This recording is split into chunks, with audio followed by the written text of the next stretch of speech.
네, 3부 시작하도록 하겠습니다. 이 윽방 그 새로운 시작, 변화와 혁신 그리고 새로운 패러다임 제시, 이거는 제가 오늘 만들려고 보여드려 만든 게 아니고요. 한 4, 5년 전에 직원들을 보여주려고 저는 그 생각이었거든요.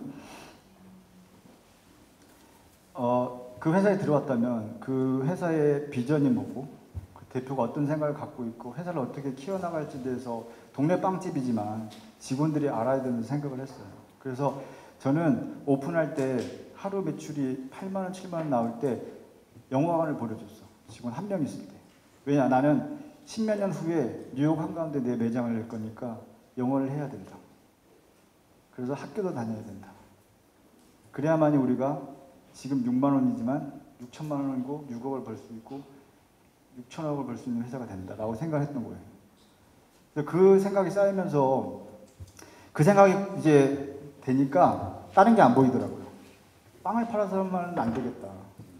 뭔가 내가 다른 거를 생각을 해야겠다 해서 직원들 한 그때 당시만 해도 이제 한 40명 정도, 50명 정도, 지금도 한 50명 되는데 그땐 코로나 전이었어요. 그래서 모여가지고 매달 이거를 보여줬어. 그러면서 내가 얼마나 바뀐지 봐줘. 라고 보여주고 싶었어. 그래서 이거를 밤새도록 제가 혼자 만들어서 되게 엉성해요.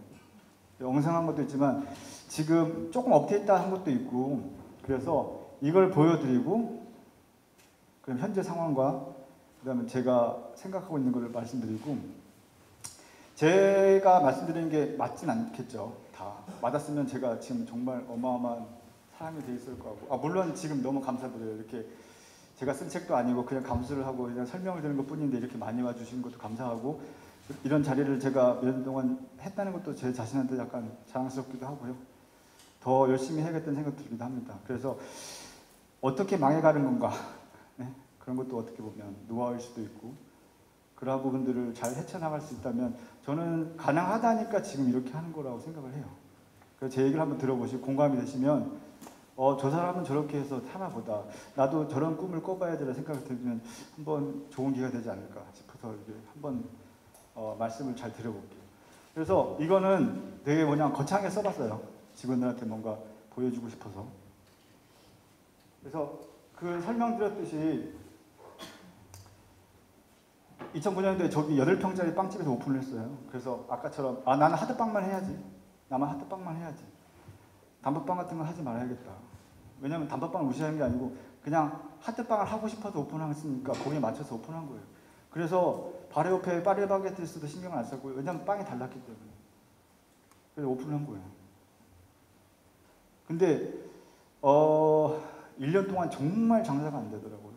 정말 매일 버렸어. 어느 정도냐면 하드빵을 치아바타 몇 개월 만드니까 어떤 분이 오셔가지고 빵이 왜 이거밖에 없었는데 너무 장사가 안 되나 당황스러워서 다 팔렸는데 이렇게 말했어요. 너무 쪽팔렸어. 너무 조금 만들어서. 근데 지금은 그렇게 말할 것 같아요. 저 요것만 최선을 다해서 만들어요. 라고 말할 것 같아요. 근데 그때는 그런 용기가 없었어. 아직 어려서. 그래서 시작을 했고요. 그래서 1년 있다가 보니까 갑자기 저희 그 직원이 전화 온 거예요. 셰프님, 갑자기 줄을 섰어요. 이렇게 물어보는 거예요. 왜 줄을 섰을까? 알고 보니까 그 전날 파크리오에 사시는 아주머니가 파크리오 맘에 거기다가 여기 빵 먹었더니 애가 소화가 잘 되는 것 같아 올렸더니만 줄 서기 시작하는 거예요. 깜짝 놀랐어요. 진짜 줄 서는 거예요. 근데 그 줄 섰던 분이 하드빵이 맛있다니까 바게트가 동나오기 시작해. 신기했어. 그러면서 너무 감사하더라고요. 그러니까 그 사람들이 또 유명해서 막 올리니까 블로거들이 찾아오고 블로거들이 오니까 파워 블로거들이 막 오기 시작하고 방송에 나오고 그래서 한 3, 4시면 한 2, 300을 판 것 같아요. 8평 빵집에서. 정말 미친 대로 파는 거예요. 근데 문제점이 발생하고 있어요. 뭐냐? 잘 팔리니까 직원들은 이제 힘들잖아요. 사람 뽑아달래요. 뽑아줘야죠. 당연히. 장사가 잘 되니까. 근데 계산을 해보니까 내가 여기서 2명을 뽑으면 일단 1명은 뽑는다고 생각하면 얘를 만약에 그때 당시에 200을 줬던 것 같아요. 200을 주면 난 200을 팔면 안 돼. 600을 팔아야 돼. 재료값에다가 보통 30% 임금을 잡잖아요. 그러면 딱 어림잡아도 3배를 더 팔아야 돼. 그러면 나는 생각해도 200씩 팔아서 이렇게 150, 200 팔아서 이렇게 또 그 친구가 들어오면 최소 2명을 써야 돼. 왜냐면 걔가 쉬는 날은 또 대타가 1명 또 와야 돼요. 그러면 1200이면 이게 안 뽑는 게 낫는데? 라고 생각을 고민한 거예요. 왜냐하면 큰 금액은 아니라고 했지만 그때 당시에 정말 큰 금액이었거든요. 근데 그 큰 금액을 결정을 못 하는 거야. 직원들은 불만이 쌓여지고. 나는 그런 걸 보면서 직원들이 막 나간다니까 걔한테 막 서운하기도 하고 그렇더라고. 지금 생각해보면 내 잘못인데 빨리 결정을 해줬어야 되는데. 근데 여러분들도 운영을 하면서 언젠가는 그 시기가 꼭 오는 거야. 자기 결정 하나 때문에 왔다 갔다 할 때가 되게 많아요. 결정을 못 할 때가. 혼자 할 땐 상관이 없어. 근데 알바하면서도 결정을 못 해. 그렇잖아요? 왜냐하면 몇백이 왔다 갔다 하는데. 그래서 결정을 못 하는 거예요. 그래서 옆에서 뭐 결단력이 없다. 왜 이런 거 결단을 못 하냐. 뭐 이렇게 막 계속 얘기가 들었던 것 같아요. 그때. 근데 나는 스트레스가 정말 많이 받았거든요. 그래서 안 되겠다. 장사가 잘 되니까 2호점, 3호점을 오픈하자. 그래서 때마침 제이롯데월드에서 연락이 온 거예요. 입점할래? 당연히 고맙죠. 되게 핫했었거든요, 그때 당시. 그래서 오픈할 때 하는데, 근데 오픈했는데 뭐 사고가 계속 나고 공사비도 어마어마하게 들어가고, 근데 어쨌든 무조건 해야 되는 생각이 들었어요. 그래서 오픈하고 그 다음에 그때 당시에 또 명동성당에 연락 와가지고 명동성당을 이제 오픈하고 그래서 잘 됐어. 되게 잘 됐어요. 근데 그 파이는 커졌는데 매출은 커졌는데 남는 건 더 없고 더 바빠.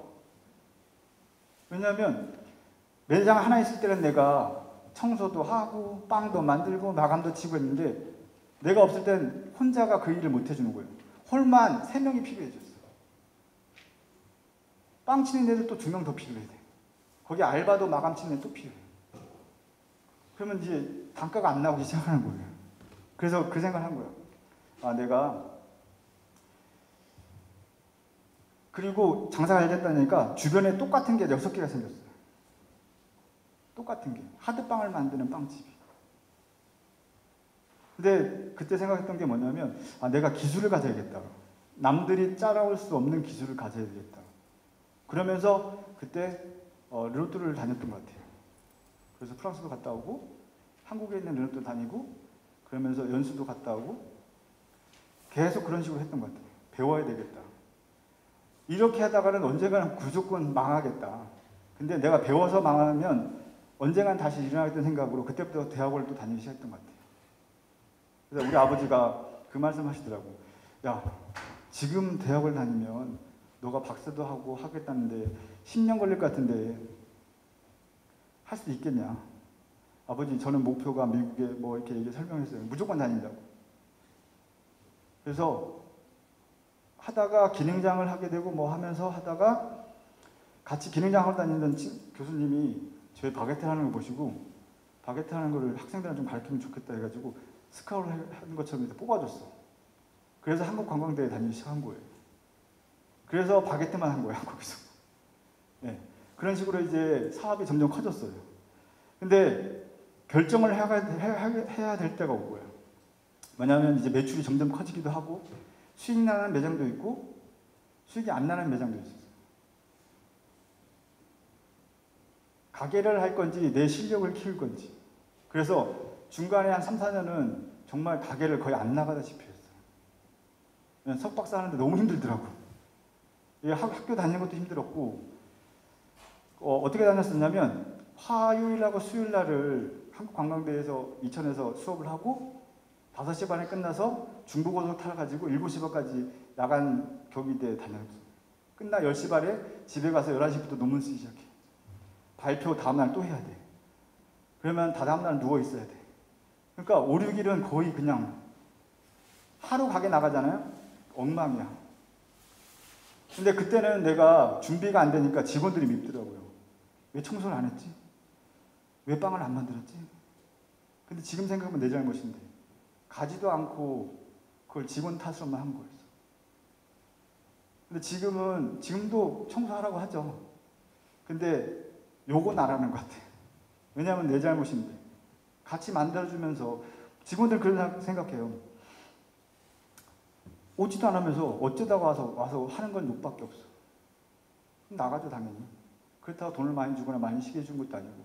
자기는 자기 욕심에 가져가지고 자기 할 것만 하면서 우리한테는 배워주지도 않고, 나는 당신 보고 왔는데 기술을 하나 그건 딴 데 가서 세미나만 하고 있고 학생들 가르치고 있고 얼마나 얄밉겠어요. 근데 나는 계속적으로 사람들을 계속 뽑아줬어. 왜냐면 나는 그게 해야 될 일을 생각했거든. 근데 나는 해야 된다고 생각했는데 또 직원들은 계속 나가버리고. 그러니까 악순환이 되는 것 같아요. 그러면서 딴 건 없었어요. 내가 빵만 만들어서는 큰일 나겠구나. 내가 해보니까 매출이 많아져도 아까처럼 돌아가면 결국 더 큰 마이너스가 되더라고요. 그래서 결정을 했어요. 나 혼자 하느냐, 크게 벌리느냐. 근데 저는 저 혼자 해보니까 죽을 것 같더라고요. 빵집 혼자 하면 죽어요. 정말. 왜 못 가느냐. 혼자 만들 수 있는 양이 40만 원 이상 못 넘어. 왜냐. 하루 이틀은 7, 80만 원, 100만 원 만들 수 있지만 쉬지 않고 계속 만들면 사람 죽어요. 그래서 못 만드는 거야. 그래서 파리바게뜨에서도 40만 원, 50만 원 1인당 그 판매량을 정해주는 거예요. 근데 나는 하루 쉬면 40만 원이 나가버리는데 병원을 못 가는 거야. 왜냐하면 40만 원이 왔다 갔다 하는데. 그럼 못 쉬면 이제 점점 스트레스 받는 거예요. 그래서 나는 격정을 한 거예요. 나는 딴 데하고 차별화되는 걸 가져야겠다. 그래서 뭐가 있을까에 대해서 고민을 되게 많이 했어요. 뭐가 있을까? 고민을 되게 많이 했는데 그게 이스트였어요. 왜냐? 아까 말씀드렸잖아요. 아무도 몰라. 아무도 모르더라고. 근데 다들 그런 얘기 하더라고. 내 이스트 연구한다니까. 야, 그 2,000원이면 500g 주는데 그걸 뭐하러 만드냐. 왜 만들어? 그냥 싸게 쓰는데. 근데 그 이스트를 만들려니까 몇 천만 원짜리 필요한 거야. 뭘 시작해야 될지도 모르겠어. 그냥 무작정 공부했어요. 무작정. 서점에 가고 매일마다 말도 안 되는 책 사다 그냥 보지도 않고 그냥 하면서 그냥 한 거예요. 근데 그 생각이 있어. 난 끝까지 해야겠다. 난 포기하지 않는다. 그 이유는 나중에 말씀드릴게요. 난 절대 포기하지 않아요. 그래서 시작을 한 거예요. 그래서 몇 년 동안 학교 다니면서 그런 그 관광대 가르치면서 공부하면서 그 관광대 그 학생도 있지만 어떻게 했냐면 학과장한테 설명을 했어요. 저는 이제부터 다른 수업 안 하고 종수업만 하겠다고. 1학기 때는 기능사 수업을 끝내고 2학기 때부터는 바게트하고 크라상만 하겠다고. 왜냐? 기능사는 앞에 다 땄으니까. 2학기 때부터는 학교를 가보니까 학생들이 바게트를 한 번 만드는 거예요. 근데 졸업할 때는 못 쳐. 크라상도 마찬가지. 그래서 대신 그것만 할 테니까 최고로 만들어 놔두겠다고. 그래서 TV 값을 다 잡아주고 다 똑같이 칠하고 하고 레시피를 조금씩 변형해서 왜 다른지에 대해서 설명해서 1학기, 한 학기 동안 걔네들은 그것만 쳤어. 나중에는 TV 값 36, 그 다음에 뭐뭐 몇 개만 애들이 먼저 시험 볼 때는 TV 값 오늘 TV 값 뭐예요? 물어봐. 한 학기 끝날 때쯤에. 그래서 TV 값 맞춰서 반죽운도 다 맞추고 바게트 잘하고 크라상도 처음으로 결이 나왔다고 얘기하고 종도 매일 바꿨어요. 그래서 애들 아침 새벽에 나와서 종 개대병하고 갔어요. 그러니까 정말 잘하고 그 해에 아카데코 대상을 받았어. 그래서 학과장이 고맙다고 하더라고요. 상금이 200만 원인데 저한테는 안 주더라고요. 그래서 되게 기분 좋았어요. 그래서 그런 생각에서 냅다 그냥 샀어. 그 기계를. 그게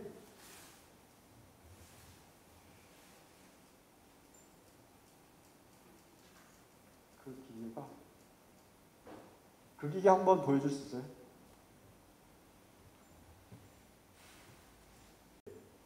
저 기계예요.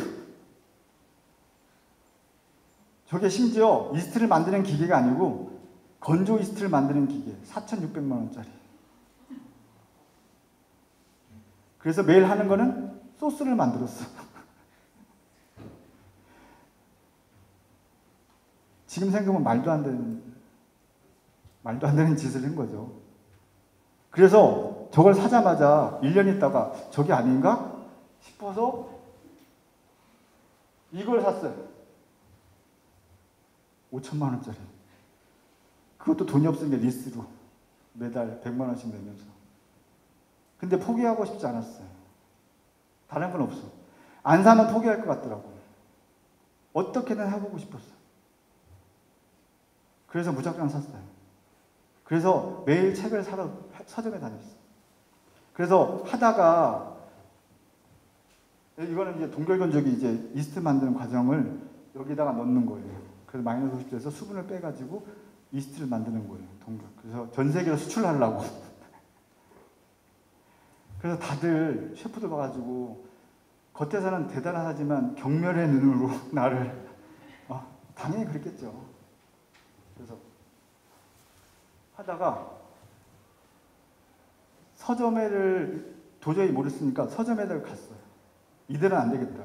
이것도 안 되겠다 싶어가지고 서점에 가서 그 전날 인터넷 교보문고 광화문에 있는 발효련 관련 책을 다 찾아냈어요. 며칠 전부터. 그래서 일요일 날 그 책에 가서 그 어디 꽂아 있는 거 있잖아요. 다 찾았어.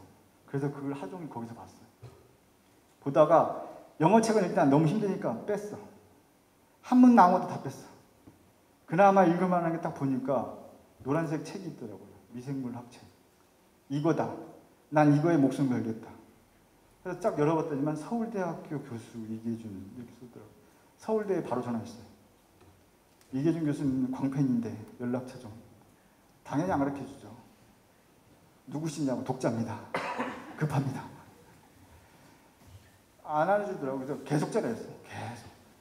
나중에 그럼요.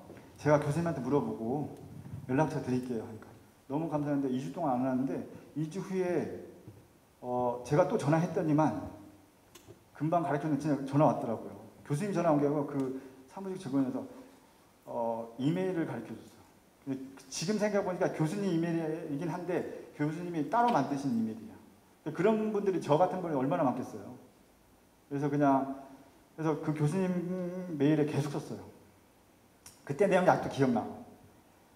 왜 혐기적인 조건, 지금도 기억나 뭐냐면, 제가 뚜껑을 열고 발효종을 키웠더니만, 똑같은 설탕을 넣고, 비커에 한쪽엔 뚜껑을 닫고, 한쪽은 뚜껑을 열어서 키웠는데, 뚜껑을 닫은 쪽에서는 보글보글 나와서 종이 되는 것 같은데, 왜 이쪽은 보글보글거림이 없을까요?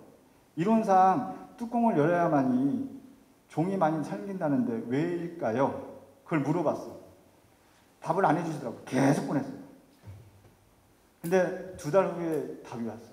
그 답은 뭐냐면 탄산가스에 의해서 당분간은 다량으로 뚜껑을 닫은 쪽이 나올지 모르지만 장기적으로 이거는 뚜껑 연관 나온다. 총 6배가 더 나온다. 총 양을 봤을 때. 그래서 뚜껑을 열어서 키워야 된다. 라고 답이 나오고. 너무 기쁜 거야. 그 답을 몰랐었는데. 주변에 몰랐는데 아무도 몰랐어. 그래서 계속 물어봤어요. 교수님한테. 모르는 것들. 근데 몇 달 후에 누군데 이렇게 빵에 열심히 있냐고 해서 와보시겠대. 그래서 명동성당점에 그때 오셨어요. 최선을 다했어요. 맛있는 빵을 만들고 싶습니다. 막 얘기했어. 그래서 그때부터 계속 일주일에 한 번씩 오시기 시작했어요. 너무 신났어요. 너무 신나서 꿈이 이루어지는 것 같았어. 근데 교수님 하지 말라고 하더라고요. 너무 힘들다고. 비용도 너무 많이 들고. 교수님, 내 소원을 말씀드리면 안 될 것 같아요. 교수님이 도와주시면 우리나라 제과제빵 산업이 한 단계 도약할 수도 있습니다. 이렇게 말씀을 드렸어.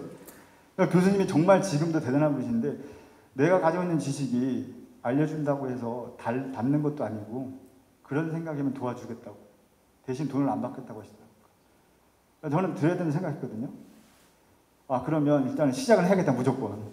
그래서 그렇게 해서 도와주기 위해서 교수님이 뭐뭐 사라고 이렇게 얘기하시는 거예요.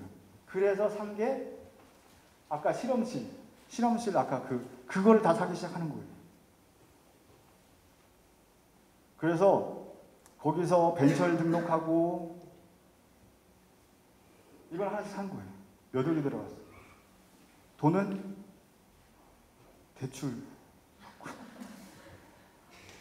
받고 리스로 사고. 왜냐하면 하나씩 늘어난 게 보였는데 뭐냐면 처음에는 우리 이름으로 된 효모종만 특허를 받고 싶었어요. 근데 저희가 지금 궁극적으로 목표하는 게 뭐냐면 아까 말씀드렸잖아요. 액체 발효에서 90%의 물은 거기다가 공기를 집어넣고 임페를 돌리면서 90%의 물은 썩은 물이라서 버리거든요. 정수해가지고. 그래서 10%만 남아서 그걸 액체 배양을 해가지고 고체 세니스로 만드는 거예요. 근데 교수님 평생 이제 연구하신 거라고 하는데 그걸 듣고 저는 이제 생각을 해요. 자, 그러면 고체 배양을 해보자. 어떤 거냐면 메주를 생각하시면 돼요. 자, 우리는 메주에다가 CD를 섞어놔서 산소와 물을 통해 주면 적정한 그걸 컨트롤이 된다면 이 전체가 효모가 되는 거잖아요. 물이 필요가 없어. 예전에는 그거를 컨트롤할 수 있는 시스템이 없었어. 근데 지금은 바이오 에너지 이런 것들 때문에 정말 많은 기계들이 나오고 특정 장치가 나오기 시작했어요. 해보니까 하나씩 되기 시작한 거야. 그러니까 안 살 수가 있나요? 사야지. 그래서 하나씩 사기 시작한 거야. 딴 게 안 보여. 그냥 신의 가호를 받은 사람처럼 교수님이 그만두고 싶은데 얘기 나왔더니 바로 사버린대. 그만둘 수가 없었대. 그래서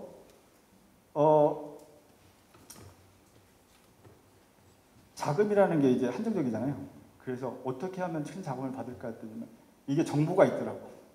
자, 일단 여러분들 특허를 무조건 받으세요. 특허가 왜냐하면 제가 은행을 갔어요. 돈을 빌리기 위해서.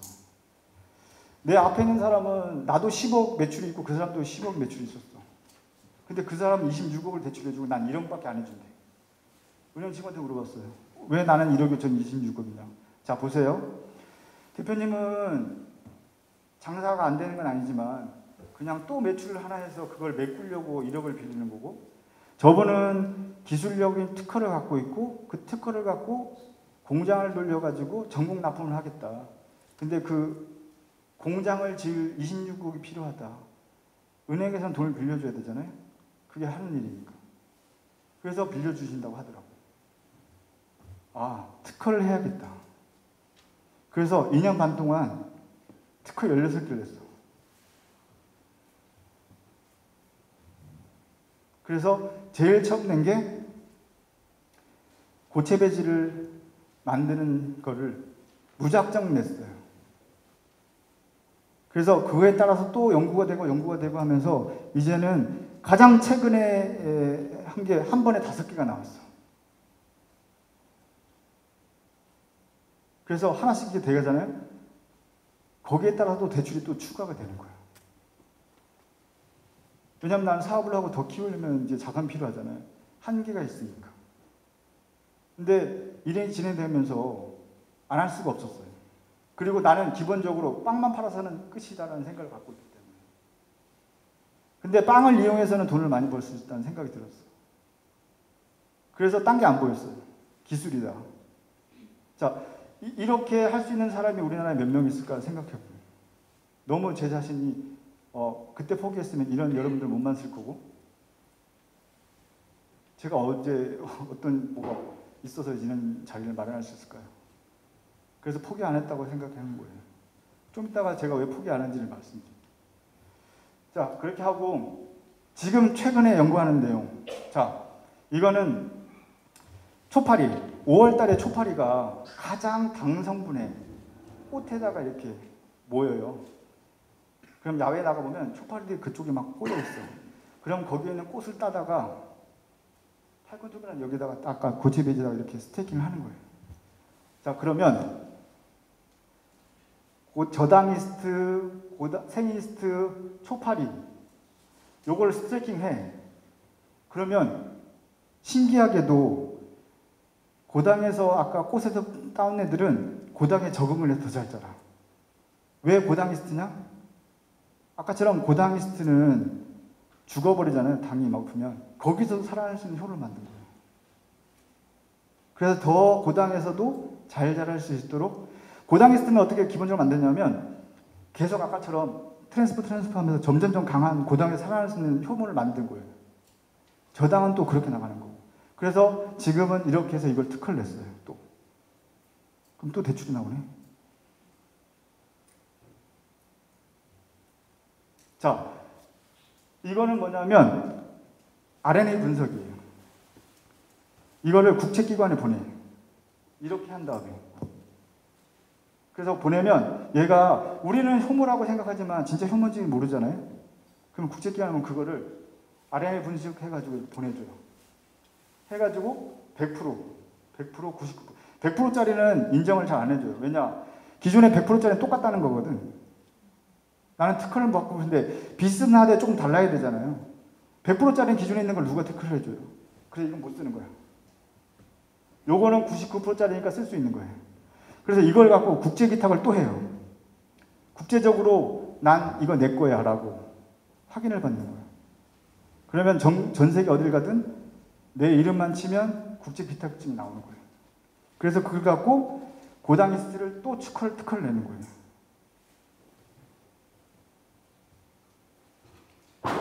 자, 그래서 지금은 우리가 뭐냐면 유명 베이커리에 특허를 대신 해줘. 먹고 살아야 되니까. 아, 그거는 좀 그렇고요. 연구실에서 계속적으로 뭔가 해야 되잖아요. 그래서 하다 보니까 특허의 특성화됐어.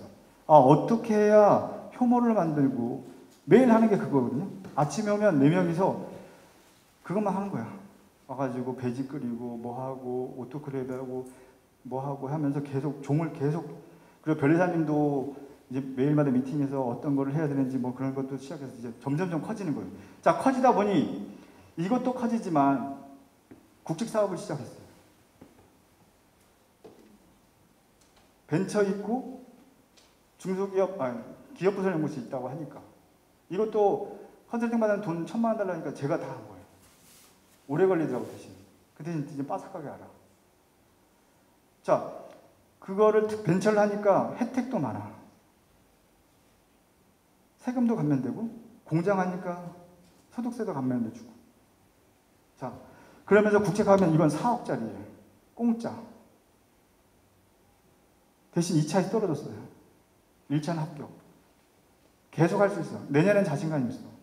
이게 어떤 거냐면 아까 고체. 그거에 대해서 내가 특허를 내가지고 하겠다. 자, 그래서 계속 기회를 사는 거예요. 이런 기계 사고.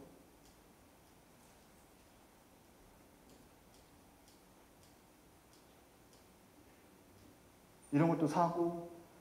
자, 그래서 지금은 어떻게 됐냐면요. 연구소가. 자, 뷰키라는 처음 샀던 데서 엠버서더를 줬어, 저한테. 이제 저는 저기 있는 회사의 모든 기계를 공짜로 쓸 수 있어. 그래서 훈장을 주더라. 훈장을 아니고 마크를 주더라. 그래서 내가 세미나 하잖아요. 그럼 거기서 다 갖다 줘. 모든 기계를 다 쓸 수 있게 해줘. 괜히 샀어.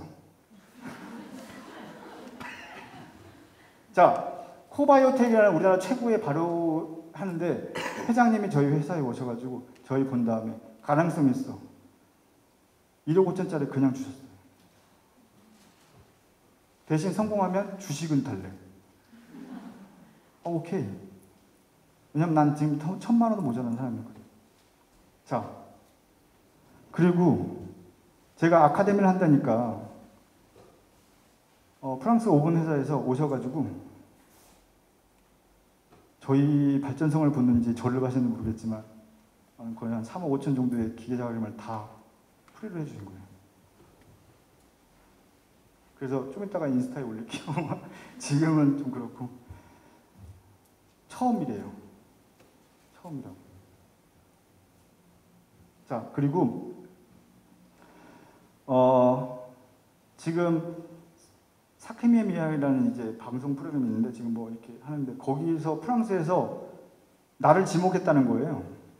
프랑스에서 지금 MBC에서 그 와인하고 브레드라는 제목으로 사케미미아 3부를 하는데 2부가 작년 방송대상을 받았는데 그래서 3부는 와인과 빵에 대한 건데 프랑스에서 방송을 찍는데 발효에 대해서 잘하는 사람이 있으면 좋겠다는데 그 프랑스 셰프가 나를 선택했다는 거예요. 아니 프랑스에서 내가 그만큼 인기가 있나? 알고 봤더니만 그 프랑스가 한국 갔다가 우리 연구소 보고 깜짝 놀랐대. 그래서 거기서 빵을 찍고 바로는 이쪽에서 그 PD님도 깜짝 놀랐대요. 그래서 나를 했다는 거야. 그래서 찍기로 했어요. 그래서 3분은 저희가 찍고 그런 일도 생기고요. 또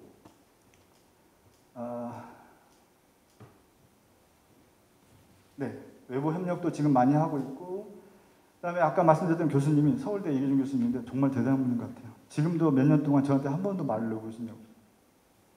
그다음에 김희정 교수님도 모셨고 최근에 모셨어요. 이제 우리는 논문을 써야 돼.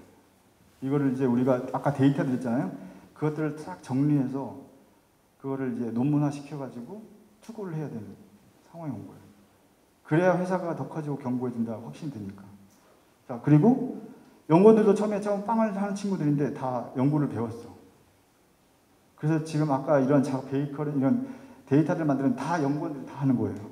그리고 우리의 강점은 그 친구들이 빵을 1년 동안 했더니만 빵도 다 만들고 보고를 다 해요.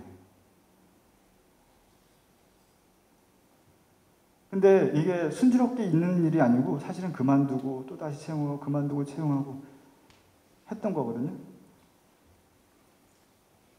그리고 최근에는 가장 큰 사업인데 이건 진행 중이에요. 뭐 아직 될지 안 될지 모르지만 요즘에 그 탄소 중립이 가장 ESG 그게 사업이 되게 크잖아요. 우리 이스트를 거기다가 집어넣었어. 자, 다 봐라. 우리 이스트는 정화를 안 시켜도 된다. 100% 그냥 정화 안 시켜도 전기를 안 써도 된다. 냈더니면 됐어. 2차까지. 그냥 3차 안 돼도 되면 좋지만 안 돼도 너한테는 또다시 할 수 있는 기회가 생긴 거예요. 너무 기뻐. 그래서 그때 4천만 원짜리 기계를 안 샀더라면 내가 포기했더라면 과연 이 자리부터 시작해서 지금 내가 미래를 꿈꿀 수 있을까? 과연 계속 빵 만들면서 지금까지 살 수 있었을까? 라는 생각을 해요. 그래서 중간에 되게 오해도 많이 받고 딴 건 없어요. 내가 하고 싶은 일을 하고 싶은 거예요. 내가 하고 싶은 빵을 만들고 싶고 내가 하고 싶은 케이크를 만들고 싶고 단지 목표는 그거예요. 내가 하고 싶을 때 내가 하고 싶은 재료를 사고 내 마음껏. 근데 그게 쉽지가 않잖아요. 그래서 난 목표를 정했어. 크게 하자. 그래서 크게 하다 보니 가장 중요한 게 나 혼자 할 수가 없어. 그래서 직원들이 있어야 돼. 내 꿈이 직원이야. 그래서 잘해줄 수밖에 없지만 그렇다고 무한정 잘해줄 수는 없어. 그래서 열심히 하는 직원들은 같이 갈 수 있으면 좋겠다는 생각이 들고 그걸 설득시키고 데려가는 건 내 몫이라고 생각합니다. 자, 그리고 사실은 이 얘기는 사실은 예전에는 하지를 않았던 내용인데 제가 안 포기하지 않는 이유가 있어요. 예전에는 이 얘기를 너무 부끄러워서 하지도 못했어. 왜냐하면 그게 어느 순간 되기 전까지는 그 얘기를 하기 못하겠더라고. 왜냐하면 내가 가장 큰 아픔이었기 때문에. 뭐냐면 저는 어릴 때 전신화상을 입었어요. 전신화상. 그래서 4살 때. 다행히도 기억이 안 나. 4살 때라서. 옛날에는 그 골로라고 난로라고 하잖아요. 거기다가 부엌이 좁으니까 거기다 구멍을 파고 거기다 내드렸대요. 거기다가 이제 뭐 국도 해먹고 해서 거기 죽을 끓였었는데 옆집 놀다 거기 빠진 거야. 그래서 정신 할아버지 7살이더라고. 근데 거울을 봤는데 머리가 하나도 없어. 귀도 하나도 없어. 손은 붙어있고. 그래서 뒤로 빠지면서 일로 들어갔어. 코도 없고 눈도 없어. 이건 다 꼬맸더라고. 지금도 가발이에요. 그래서 귀도 없고 귀도 5번 수술한 거야. 여기 거를 떼다가 붙여가지고 잘못 썩어가지고 다시 뜯어내고 갈비뼈가 겉에는 물렁뼈예요.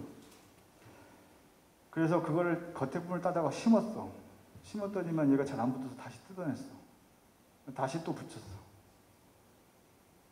그래서 저는 25살 때까지 한 번도 모자를 벗어본 적이 없어. 우리 어머니가 참 아직도 뭐 이렇게 좀 그런 거 뭐냐면 강아 키운다고 가발을 안 해주더라고.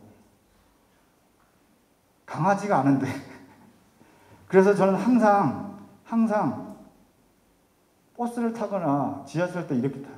귀를 안 보이게끔 하려고. 왜냐면 귀가 없고 안경을 못 썼었어요. 20살 때까지. 귀가 없으니까. 그럼 이 귀를 세운 다음에 여기 살을 떼다 붙였어. 이식수술을. 근데 커브가 져가지고 이게 자꾸 썩더라고. 그럼 계속 뜯어내는 거예요. 허벅지 살을. 근데 겨우 붙였어. 그래서 이제 안경을 썼고, 그래서 25살 때까지 제일 잘하는 게 포기. 부모님들이 불쌍하다고 다 해주더라고. 쟤는 불쌍하니까 편입도 시켜줘야 되고 뭐도 해줘야 되고 다니고 싶으면 다 유학 간다면 유학 간다고 해주고. 근데 하다가 내가 포기를 해버려. 하기 싫으니까. 왜냐면 제일 쉽거든. 그냥 유학 가려면 영어를 해야 되잖아요. 학원 다니다가 포기해버려. 학원 다니다가 뭐 해 포기해버려. 왜냐면 다니기 싫거든. 어머니가 해주겠지. 아버지가 해주겠지. 그러면서 계속 포기를 하게 되는 거예요. 한 번 포기하니까 저 계속. 근데 계기가 온 거야. 언제냐면 사실 어릴 때 수술을 못했던 이유가 뭐냐면 귀가 플라스틱을 하게 되면 이쪽은 점점 크는데 이쪽은 그대로 있잖아요. 그럼 성인이 돼야 수술이 된대. 그래서 성인이 되자마자 이쪽을 수술을 갔는데 깜짝 놀랐어. 한강성심병원 갔는데 거긴 화상병동이거든요. 되게 유명해요. 갔는데 별의별 사람 다 있더라고. 아직도 기억나는 사람 딱 2명인데 특히 한 분. 여자분인데 신혼 부부였어. 근데 저 산꼭대기에서 이제 하는데 겨울날인데 연탄불을 딱 뜯더니만 연탄가스가 확 올라서 그냥 연탄에 머리를 박았어. 딴 사람이 와서 그거 꺼낼 때까지 그냥 기절해서 그냥 연탄을 박은 거야. 또 한 사람은 형인데 염산공장에 다니는데 염산공장이니까 망치로 이렇게 두드리면서 한다고 하더라고요. 근데 그 형이 이렇게 갔는데 탁 쳤는데 그 염산이 터져서 눈에다가 해서 눈이 실명이 됐어요. 얼굴이 하나도 없어. 내가 입원했더니만 그 형이 눈을 와보라고 하더라고. 근데 눈을 못 뜨니까 만지더니만 내 머리하고 귀 없는 거 보고 야 퇴원해 이렇게 하더라고. 근데 너무 기분 나빴죠. 근데 그분들이 화상 환자들은 한꺼번에 수술이 안 돼요. 왜냐하면 그 피부가 딱딱해져가지고 조금씩 해야 돼. 근데 그분들이 한 번 하면 너무 기분 좋아하는 거야. 입이 쪼그라들어가지고 귀가 왜 없는 줄 알아요? 화상 환자들이 한 번 살짝 닿잖아요. 그럼 녹아 울렁뼈라서. 코가 그래서 귀가 없는 거예요. 화상 환자들이 살짝 영면은 닿았는데. 그래서 그분들이 입이 없는데 입이 쪼그라들어 버렸어. 근데 요만큼 수술해서 요로 밥 먹던 사람이 빨대로 밥 먹으니까 너무 좋아하는 거야. 그래서 충격을 먹었어. 야, 나는 머리가 없고 귀가 없지만 들리지 않냐? 모자를 쓰면 되지 않냐? 근데 제가 가지도 충격 먹은 게 뭐냐면 이제 중학교 때였어. 이제 저희 학교, 대학교, 여고, 여중 우리 집이었어. 근데 여중, 여고가 그냥 꽉 차잖아요. 근데 우리 친구가 장난으로 내 모자를 벗겼어. 거기 있는 여학생들 소리 지르면 다 내렸어. 그날 집에 가서 죽으려고 했었어요. 정말로. 너무 슬프더라고. 그래서 그런 게 너무 쌓이다 보니 항상 음지만 찾아다니고 계속 포기를 하게 되더라고. 그러면 자기 합리화를 시켜. 나는 화상 환자니까 불쌍하게 여겨주겠지. 못하더라도 이해해주겠지. 라는 생각을 계속하니까 계속 이상한 쪽으로만 생각하는 거야. 근데 그 화상병동에 있으면서 되게 많이 느꼈어요. 아, 나도 뭔가 해야겠다. 이대로 살아서는 안 돼. 저 사람보다는 나가 낫지 않냐. 그래서 취직하러 갔어. 뭔가 해보자. 취직하러 갔는데 아직도 기억나요. 시청에 있는 삼성전자 거기 경비를 하러 갔어. 경비 말이 총무까지만 갔는데 그것도 삼성전자라고 1, 2차, 3차까지 있다고 하더라고요. 1차 합격하고 2차 했어. 근데 3차까지 면접 보고 출근하기 이틀 전에 전화가 와서 인사과에서 잠깐 와보라고. 왜요? 하니까 잠깐 확인할 거 있대. 그래서 그때는 삼성시청에 있었는데 밑에 내려갔더니만 다른 빵으로 불러가지고 말하더라고. 여기 회장님이 오시는 데라 화상 환자는 안 될 것 같다고. 아, 저 다니고 싶다고. 진짜 열심히. 그러니까 그러면 사진을 좀 찍겠다. 그래서 우통을 깠어요. 화장 사진 찍고 했는데 출근하기 위해서 이틀 2시간 전에 전화 왔어. 출근하지 말라고. 그래서 이게 너무 슬프더라고. 그래서 내가 그때 정말 결심해. 지금도 생각나. 내가 만약에 내가 좋아하는 일을 하고 한다고 하면 앞으로는 절대 포기하지 않겠다. 절대로 포기하지 말자. 라고 생각을 했어요. 내가 맞다고 생각하는 거는 그게 틀릴지라도 무조건 한다. 앞으로. 될 때까지. 그래서 레스토랑을 들어갔어. 근데 아무도 안 써주더라고. 그래서 우리 친구가 그 얘기 하더라고. 야, 설거지 해. 그건 될 거다. 그렇게 시작을 해봐. 너가 정말 하고 싶은 생각이 있다면. 그래서 피자집 설거지 갔는데 죽을 것 같더라고. 설거지가 이렇게 힘든 거라구나. 그리고 1년 반 동안 설거지했어요. 근데 그러면서 1년 지나고 이렇게 해서 안 되겠다 싶어서 학원을 다녔어. 근데 학원을 4개씩 다녔어요. 왜냐? 나는 그게 이제 처음으로 일하면서 그걸 느꼈어요. 제과 제빵 요리를 하면서 뭐냐면, 딴 것들은 사람들이 나를 징그러워하거나 이렇게 불쌍히 여기는데, 내가 제과 제빵을 하고 내가 만든 요리를 먹으면 사람들이 맛있대. 그 한마디에 감동 먹었어. 그래서 뭘 느꼈냐면, 나도 살아갈 가치가 있구나. 나도 내가 해야 할 일이 있구나. 라고 생각이 들더라고. 그러니까 이제까지 포기하면서 희망이 없던 나한테 희망이 생기니까 딴 게 안 보여. 힘든 게 어딨어. 손에 칼을 자국이 났는데 나도 요리사가 되는구나 싶어서 너무 기뻐서 울었던 적이 있어요. 그래서 지금도 내가 시작한 일은 한 번도 포기를 안 해요. 왜냐? 나 같은 사람도 포기를 안 하니까 올해보다 내년이 기대가 돼. 내년보다 내후년이 기대가 돼. 그래서 목표는 그거였어요. 원래 9개 포기를 했다면 내년에는 8개만 포기하자. 그래서 해가 지나면서 이제는 20년이 넘어가니까 한 번도 포기해 본 적이 없어요. 남들은 나한테 얘기해요. 욕심이 많다고. 욕심이 많은 게 아니고 포기하지 않는 거라고 얘기해요. 그래서 가장 중요한 게 뭐냐면 안 된다고 생각할 때가 제일 안 되는 거예요. 시도를 안 하니까. 자, 롯데월드 들어갈 때 8평짜리가 어떻게 들어간 줄 아세요? 그냥 전화했어. 들어가고 싶다고. 전화가 왔더라고. 찾고 있었다고. 왜요? 제롯데에서 다 유명한 데만 들어갔는데 동네 빵집 하나가 끼었으면 좋겠다고 위에서 상부에서 연락이 왔대요. 찾아보니까 그나마 작지만 뭔가 아티잔 브랜드 같은 느낌이 드니까 너 해라 이렇게 한 거야. 그래서 들어간 거예요. 만약에 내가 거기서 파리바게트가 나쁘다는 건 아니고 그냥 그런 비슷한 빵을 봐서 안 했대. 뭔가 다른 빵을 해서. 특이하니까. 그리고 동네에 있었고. 명동상당도 그렇고 지금 국책사업도 그렇고 다 그런 식으로. 그냥 해보는 거예요. 대신 준비는 하지. 그거에 맞게끔. 조건이 돼야 어떻게 집어넣을 수 있잖아요. 그래서 저는 한 번도 포기 안 해요. 지금부터. 할 땐 떨리고 준비하는 게 힘들기도 하고 대신 늦어질 수는 있지만 포기하지는 절대 안 해요. 그래서 학생들한테 항상 그 얘기를 해요. 너네들은 나보다 더 젊고 예쁘고 화상 환자도 아니니 더 열심히 살면 나보다 더 잘 될 수 있다. 나 같은 사람도 늦게 시작하고 화상 환자지만 열심히 하다 보니 지금 너를 가르치는 정도까지 왔다. 나도 모자라지만 나도 더 노력하겠다. 대신 포기하지는 않겠다. 그래서 너네들이 나를 따라올 수 있는 본보기가 됐으면 좋겠다는 생각을 한다. 항상 그런 생각 가지니까 자신감이 생기는 거예요. 그 다음부터 어디 가서 나 화상 환자야. 하지만 노력해. 나 너네들보다 더 잘 씻고 병 옮기지도 않아. 대신 나는 당신들과 같이 얘기하면서 나보다 더 잘 될 수 있다는 희망을 줄 수 있는 사람이 되고 싶어. 그리고 나도 그렇게 그냥 살다가 죽고 싶지 않아. 라는 생각을 갖게 되더라고요.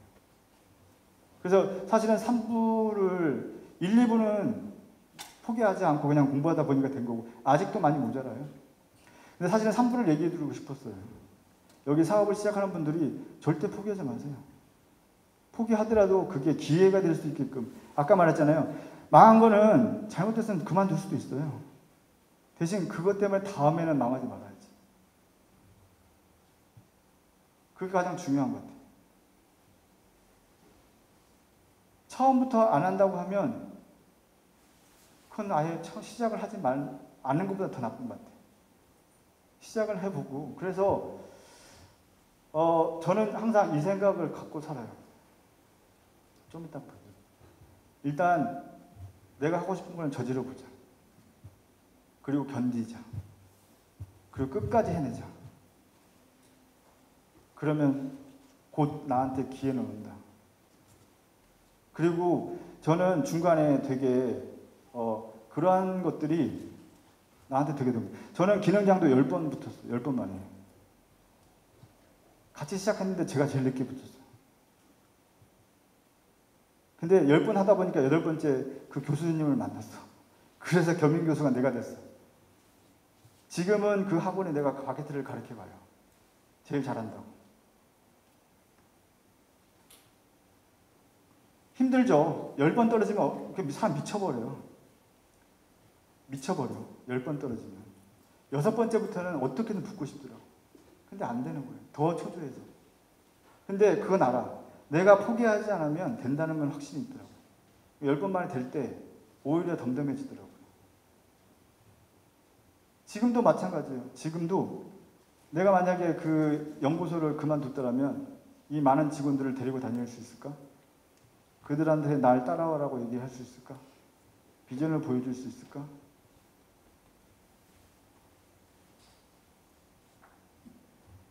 그래서 저질러 보고 있으면 실행력, 그냥 견딜 수 멘탈, 강한 멘탈, 그냥 포기하지는 뚝심 필요한 것 같아요. 그래서 다 잘 될 수 있어요. 사실 안 해서 그렇지. 좀 늦으면 어때요? 근데 그만두는 순간 계속 포기하게 되더라고. 왜냐하면 제일 쉽거든, 세상에서. 포기가. 안 하면 너무 편하잖아. 쉴 수도 있는데. 근데 저는 그 힘을 알아요. 두려움이 용기로 바뀔 때는 어마어마한 힘이 되는 거예요. 저도 보세요. 제가 가장 평생 죽고 싶었던 그 아픔이 지금은 역으로 가장 큰 위기가 됐어. 그렇잖아요. 그래서 작가님한테 말해. 난 이제 성공만 하면 된다고. 위인전 쓸 준비 다 됐다고. 자, 화상도 입었지. 장사도 망해봤지. 갖출 건 다 갖췄다. 이제 성공만 하면 된다. 그런 생각으로 하고 있고요. 사실은 오늘 그렇게 해서 원래는 이 시간 동안에서 30분 동안 Q&A를 받고 싶었고 했어서 이제 혹시라도 궁금한 사항이 있으시면 사실 오늘은 이 얘기를 하고 싶었어요. 제 얘기를 하고 싶었고 이런 자리가 있었다면 그래서 혹시라도 포기하고 싶은 분이나 힘든 분 있으면 저를 생각하세요. 네. 우리 딸이 아빠는 가발 쓸 때가 제일 멋져 이렇게 얘기해요. 근데 옛날에는 많이 아팠을 텐데 지금은 미안해. 앞으로 그러면 가발 쓰고 안경 쓸게 라고 해서 네, 항상 미안하죠, 가족들한테는. 왜냐하면 이거 아시겠지만 너무 바빠요. 쉬지 않고 계속 하고. 하지만 이 자리가 다음번에는 더 큰 자리가 될 수 있다고 생각해요. 그리고 내를 보면서 우리 직원들이 내년에는 나 대신 여기 서 있어서 더 큰 회사를 만들어주고 더 강한 회사를 만들어준다면 이 자리가 저는 너무 고마운 자리가 될 것 같고 그때는 지금 100명이 아닌 200명이 아닌 3,000명이 더 클 수 있는 회사가 될 수 있다고 생각하고 존경받는 회사가 될 수 있다고 생각을 하고 여기 들어오고 싶은 빵을 내도 저렇게 잘 될 수가 있구나 라는 걸 보여주고 싶었던 거예요. 네. 자, 그리고 왜 이거 마지막으로 이제 제가 이제 말씀드리면 왜 이런 책을 하고 싶으냐 하면 뭐 이렇게 사실은 아까 저 봤는데 깜짝 놀랐어. 한 5년 전인가? 5년 전에 동경제과 연수를 저희는 글로벌로 할애시켜야 된다고 해서 직원들 동경제과하고 막 외국에 가거든요. 연수를 받으러. 동경제과를 갔는데 중학생애가 있었어. 근데 너무 그때 뭐 핸드폰이가 보이는데 너무 잘하는 거예요. 근데 그 친구야. 깜짝 놀랐어. 저 친구가 왔더라고요. 그때 너무 잘해가지고 아 저렇게 잘할 수 있구나 어린애가. 중학생밖에 안 됐는데 나는 이거 할 거예요. 또렷해. 우리 직원분들보다 더 나아. 깜짝 놀랐어. 근데 지금 되게 잘하고 있는 것 같아요. 근데 왜 이런 책에 제가 집착을 하냐면 자 아시겠지만 저기 있는 책 거의 대부분 다 일본 책이에요. 그렇죠? 우리나라에는 솔직히 지금 내용을 저 책이 나온 지 몇 년이 됐는데도 저기 내용을 아는 사람이 거의 없어. 왜? 그거를 가르쳐줄 사람이 없어. 교수님도 마찬가지예요. 사실은 책도 나와 있어. 근데 제가 동경제가 가서 예전에는 동경제 가가지고 연수를 받을 때면 사람들이 막 박수 쳤어요. 그리고 뭐 일본 가보면 뭐 휘황찬란 많잖아요. 예쁘기도 하고 화려하고 막. 근데 최근에 다녀오면 그런 게 없어. 우리나라가 더 잘해요. 정말이에요. 최근 태국에 되게 유명한 셰프가 우리 그 연구소 보고 싶다고 소개로 왔는데 내가 물어봤어요. 왜 일본 안 갔냐고. 요즘 일본보다 한국이 낫대. 더 예쁘고 더 잘 만든대. 그래서 우리 전 세계에 양대 산맥이 있잖아요. 빵과 제과는 프랑스와 일본이 있어요. 근데 쟤는 우리나라가 되게 많이 발전하고 있는데 가장 모자란 게 있어. 이론. 너무 딸려. 지금은 일본 책을 내가 베끼고 배우고 있지만 여러분들이 여기 오셔가지고 오신 관심을 가져주고 나도 내년에 그럼 더 좋은 책을 내야 되고 이런 게 한마음이 된다고 하면 금방 정립이 될 수 있을 것 같아요. 그렇게 된다면 저는 이렇게 생각해요. 이론 없이 그냥 예쁘게 맛만 낸다면 그냥 모래 위에 성을 쌓는 걸 생각해요. 왜냐하면 맛을 변형할 줄 모르잖아요. 자, 예쁘게 만드는 게 중요한 게 아니고 인터넷만 보고도 야, 요 레시피 좋아 라고 할 수 있는 이론이 있어야 되는 생각을 해, 나는. 근데 그런 이론들이 이게 하나씩 되는 거예요. 그렇지 않을까요? 저는 그렇게 생각해요. 그 이론들이 모아졌을 때 어마어마한 힘이 되고 그래서 목표는 왜 우리나라만 일본을 가야 되는지. 일본이 못한다고 기분 좋은 게 아니에요. 일본이 우리나라가 더 예뻐졌다고 좋아하는 게 아니에요. 저는 일본 스타일이 있다면 우리나라 스타일이 있어야 된다고 생각해요. 그래서 두 축이 아니고 세 축으로 양분이 된다고 생각해요. 전 세계 제과제빵을. 그 외 한 면 중에 우리나라가 되어야 된다고 생각해요. 그러기 위해서는 이론이 탄탄한 뒤에 그게 쌓아져야 된다고 생각해요. 그래서 지금은 저 일본 책을 내가 공부하고 있지만 1년 후에는 직원들하고 더 좋은 책을 만드는 게 내 목표예요. 그게 또 장사가 잘 되는 비결을 생각하고. 그래서 여러분들이 그런 책을 내면 관심을 갖고 와주는 것도 되게 좋은 현상이잖아요.